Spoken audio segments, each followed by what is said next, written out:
Amanhã, dia 12, muitos corações vão bater mais forte por conta do Dia dos Namorados, né?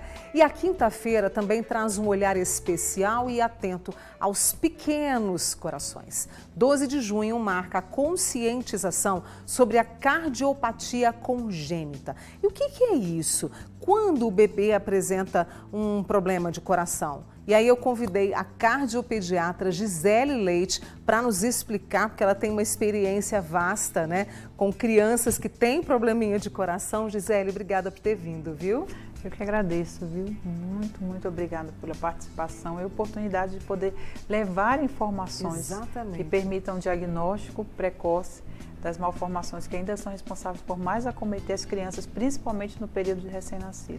E aí você falou dessa questão, né, da prevenção, de como que a gente, do diagnóstico precoce, que pode começar no ventre da mãe, no pré-natal. Como seria para diagnosticar se a criança tem um problema de coração? Exatamente. Primeiro que é importante entender que, como você falou, as cardiopatias congênitas, a criança já nasce com a malformação.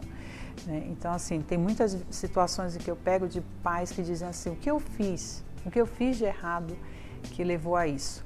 E assim, 90% dos bebês que nascem com cardiopatia, eles nascem sem fator de risco para a doença.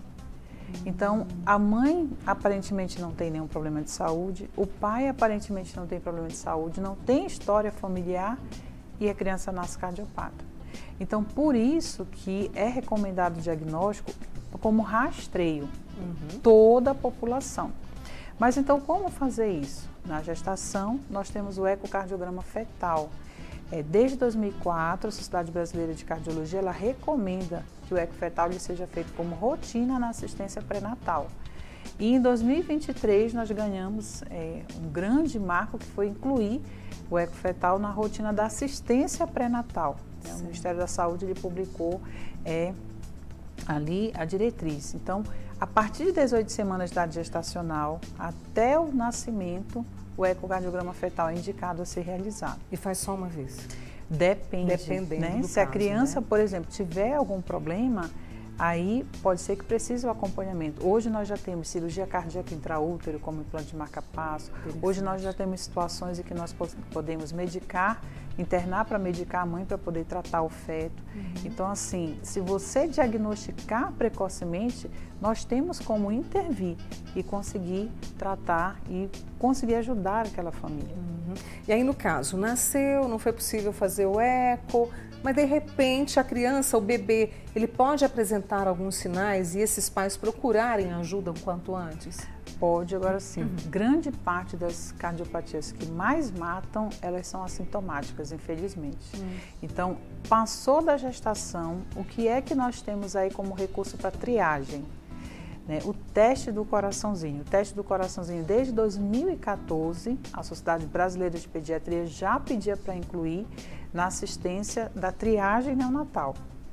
E nós conseguimos isso, logo alguns anos após, o Ministério da Saúde incluiu no rol da assistência da triagem neonatal, o teste do coraçãozinho. Da mesma maneira que o teste da orelhinha, o teste do pezinho, é para ser feito na maternidade antes da alta hospitalar. E é importante a família questionar se o serviço fez, qual foi o resultado do teste, porque no caso de um resultado alterado, é mandatório se fazer o ecocardiograma para poder dar alta para a criança. Porque ele vem para triar as cardiopatias congênitas críticas, que são aquelas em que se a criança não diagnosticar e tratar, ela vai a óbito. Então tem risco da criança ir para casa, aí quando é lá pelo 5º, 10º dia, ela começa a passar mal e ninguém sabe que é cardiopata. Até que aí então descobre, não fez eco fetal, não fez teste do coraçãozinho, aí descobre que é cardiopata e começa aquela confusão para ir atrás de cirurgia, de cateterismo e às vezes não dá tempo. Então assim, as mais graves, elas acometem mais no período neonatal e a mortalidade é maior nesse período, tanto que ela continua como a terceira causa de morte no período neonatal. Dos sintomas então, por exemplo, eu li a questão da amamentação, às vezes o bebê fica muito cansado ali durante a amamentação, isso pode indicar? Pode, dentre os sinais e sintomas para os pais, fica o alerta, de cardiopatia congênita, nós temos cansaço na mamada ou na atividade física, nós temos dor no peito, palpitação, Tem gente que diz assim, não, o coração de criança não dói. Eu tive uma situação que eu nunca esqueço, a menina lourinha, olho verde, linda. Os pais entraram, na hora que abriram a porta, a menina correndo, brincando, pulando. Você olha aquela criança e diz, essa criança não tem nada, o que esses pais vieram fazer aqui? Né? E aí os pais começaram a dizer, olha, tem um ano que ela se queixa de dor no peito e todo mundo diz que coração não dói. Então a senhora vê, aparentemente ela tudo bem, mas tem 10 dias que ela vem se queixando todos os dias e hoje a escola ligou, disse que ela estava brincando, parou por causa da dor e disse que só é para voltarmos quando tiver um laudo médico dizendo que estava tudo bem. A criança com 7 aninhos de idade. E aí eu disse, olha, como ela estava correndo, brincando, vai dar alterado o exame. O coração vai estar acelerado, a pressão vai estar mais alta, mas diante da queixa nós vamos investigar. E quando eu fiz o ecocardiograma, era uma cardiopatia chamada CIA, gigantesca. Naquela mesma semana eu encaminhei para cateterismo e cirurgia cardíaca. Então, assim, já tinha um ano a queixa e os pais, não, mas coração não dói. Quando a criança queixa, a criança ela não inventa. Tenho certeza que tem alguma coisa. Baixo ganho de peso, não crescimento, também está associado com se você tem baixa estatura ou baixo ganho ponderal, tem indicação de ser investigado cardiopatia. História familiar de cardiopatia, se teve história de Covid, desde janeiro de 2021, a Academia Americana de Pediatria recomenda que toda criança que teve Covid ou parente com Covid tenha avaliação médica e se praticar atividade física, mesmo que seja desportiva ou competitiva, tem que ter avaliação cardiológica, por conta de todas as sequelas que tem nessa era pós-Covid. Principalmente em termos de quê? Taxa de colesterol alto, né? E sim, muitos estão ficando hipertensos, diabéticos, as arritmias e tudo isso aumenta o risco cardiovascular. Deixa eu trazer a preocupação de uma mãe que está assistindo a gente, a Anne. Ela tem uma bebê, uma filha de 4 meses. Um beijo, viu, Anne? E ela falou que a bebê dela tem a cardiopatia congênita, atresia pulmonar, que ela colocou aqui.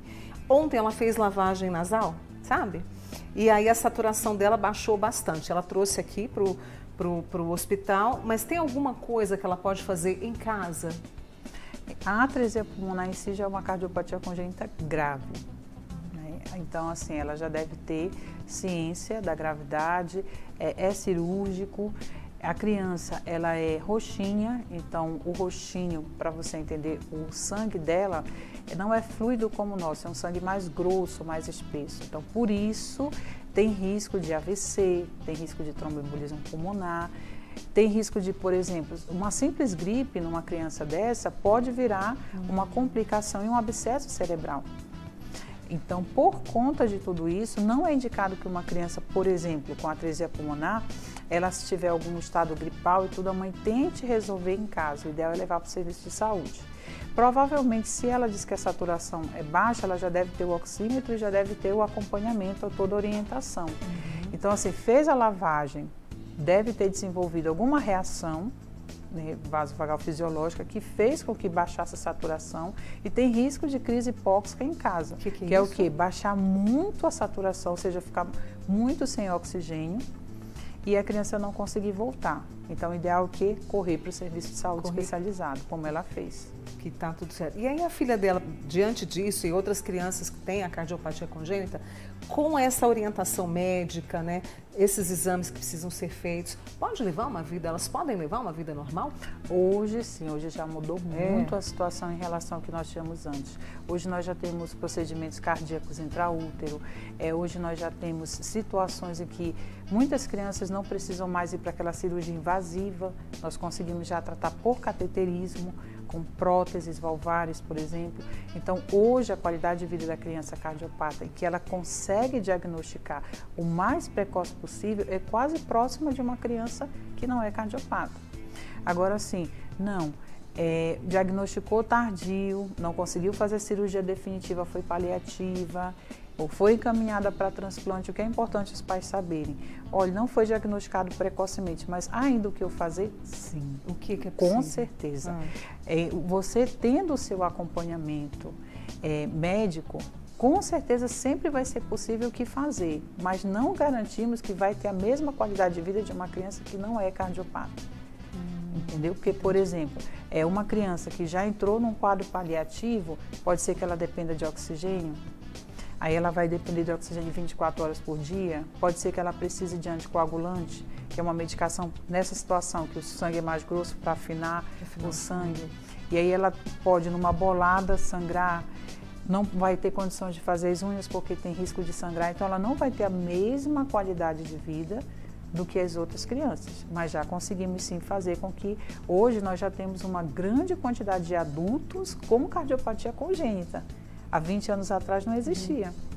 Tanto que não existia centros especializados no atendimento de adulto com cardiopatia congênita. Agora as nossas crianças conseguiram crescer, se tornaram adultos e nós já temos centros especializados em adultos com cardiopatia congênita. Justamente para poder seguir a vida, estudar, Exatamente. namorar, casar, ter filhos, Exatamente. não é? Para ter essa vida. E amanhã, gente, que é esse dia de conscientização, a Gisele estava me contando que nós temos algumas instituições, ações voltadas para os pequenos corações, né? Inclusive o Ministério da Saúde também tem algo parecido, Gisele, justamente para essa conscientização e apoio às famílias. Isso, o Plano Nacional de Assistência à Criança Cardiopata, ele coloca esse 12 de junho justamente porque o pessoal comemora o Dia do Amor, né, dos namorados, como o Dia Nacional de Conscientização sobre as doenças que mais levam a óbito na infância. Então ele pede que as escolas, as organizações não governamentais, os serviços de saúde possam tirar o dia para poder levar informação à saúde, principalmente em termos de diagnóstico precoce, mas também sobre tratamento. Então, nós temos os serviços de saúde que irão colocar ações, por exemplo, no meu Instagram vou ter live lá às 9 horas com a mãe de uma criança cardiopata, trazendo uma história, né, real que inspira, e às 15 horas nós vamos ter uma live com uma psicanalista em que nós vamos ter o olhar do que o cuidador precisa ser cuidado. Porque os pais, assim, eles ficam apavorados, né? Exatamente. E além de eu ficar apavorada, eu vou citar aqui um exemplo. Eu tive uma mãe que teve o bebê quando nasceu, foi para casa, com o 4º dia de vida voltou passando mal, foi diagnosticado transposição dos grandes vasos da base, que é uma cardiopatia que não tem jeito. Se não for diagnosticado e operado, vai a óbito. Meu Deus. E ela tinha tido cesárea. Então, a criança, no 4º dia de vida, foi para a UTI, diagnosticado com transposição, teve que esperar a cirurgia e nisso ela ficou o tempo inteiro com a criança. Quando passou uns 6 meses depois que a criança já operada, já em casa com a família, tudo certo, ela descobriu uma descência de sutura na cesárea. Como foi que ela descobriu? Começou a ter uma dor abdominal, foi para o pronto-socorro, fizeram ultrassom, tinha líquido purulento, pus na cavidade. E aí ela descobriu que pelo fato dela não ter tido o repouso da cesárea, os pontos por dentro foram abrindo e aí ela acabou evoluindo para uma lesão, quase que ela morre. Então, assim, além de se fazer o diagnóstico, não só as crianças precisam desse acompanhamento psicológico, né, multiprofissional, mas os pais também. Então, é preciso ter uma rede de apoio para eles. Então, à tarde nós estaremos aí falando exatamente para quem cuida. O cuidador também precisa ser cuidado. De cuidado. Para quem chegou agora, a gente está falando justamente sobre esse dia de conscientização, sobre a cardiopatia congênita, os pequenos corações. E nós temos o exame que pode ser feito durante o pré-natal, que eu gostaria que você, para a gente fechar, é o ecofetal. Ecocardiograma Isso fetal. está disponível no SUS, esse exame, né? Sim. E é importante fazer justamente para trabalhar nesse diagnóstico precoce. Prevenção a gente pode falar ou não? Em termos de cardiopatia? Sim, com certeza ainda nós temos o que é para todas as outras doenças. Evitar beber ou fumar durante a gestação, ter uma alimentação saudável, equilibrada, balanceada, os cuidados gerais. Mas lembrando que mesmo com esses cuidados gerais, como 90% dos bebês nascem sem fator de risco, pode acontecer.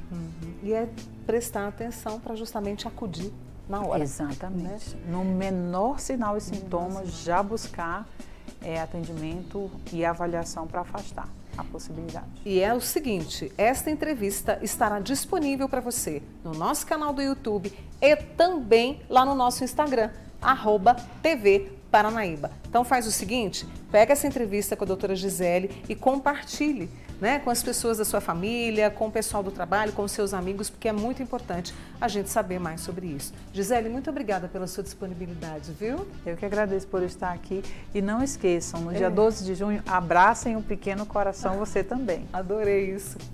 Dona Gisele, doutora Gisele Leite, cardiopediatra com a gente aqui no Você. Obrigada, Gisele, adorei nossa conversa. Pode ficar aqui comigo, acompanhar o programa, tá?